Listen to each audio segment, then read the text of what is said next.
Senator Rubio. Thank you. So if I present at an urgent care or emergency room with the symptoms of Zika, flu-like symptoms, I'm not going to be tested for Zika because it's not commercially available. Hence, it is possible, perhaps even likely, is it not, that we already have a mosquito-borne infection in Florida, we just don't know it. Yes. So there are a couple things. First, about 4 out of 5 people with Zika appear not to have symptoms. So it may well be that we don't know about the first case because the person felt fine. If you come back from a place where Zika is spreading and you have symptoms consistent with Zika, there is a way for you to get tested. But I guess my point is, let's suppose I've never traveled abroad, I haven't been anywhere else, didn't go to Puerto Rico either, and I have Zika. Unless you're symptomatic, or if you're symptomatic but you're not pregnant, you may have been infected by a mosquito. We may already have a mosquito-borne infection. We may already have a mosquito infection in Florida, maybe multiple. We just wouldn't know until such time as someone ultimately presents as tested and we run the travel records, correct? Correct. In fact, we've already had a dengue case early this year in Florida. On the mosquito control front, was there a reduction in the state budget 2 years ago or 1 year ago? I was asked about that recently. There was a significant reduction in funds for mosquito control. A couple of years ago, there was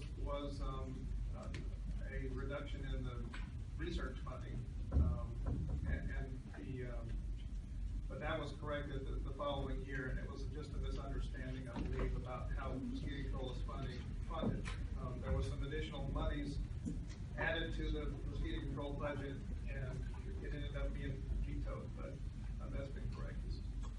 And Dr. Stevenson, I wanted to ask you, this funding, the $1.9 billion, how much of that, how important is this funding for the development of the vaccine? What is the government's role in the development of the vaccine, which is ultimately what we all want to get to? Most of the efforts right now are being spearheaded at the National Institutes of Health. I think they have a leg up on the pursuit of a vaccine. The ability of universities to participate in that effort is obviously dictated by availability of funding. At the University of Miami, we don't have any federal funding. For any Zika efforts, we receive Gates funding to look at how the virus does damage to the brain, but as yet no federal funding for those efforts. And my last question, I'm not sure who it should be directed to, but perhaps all of you.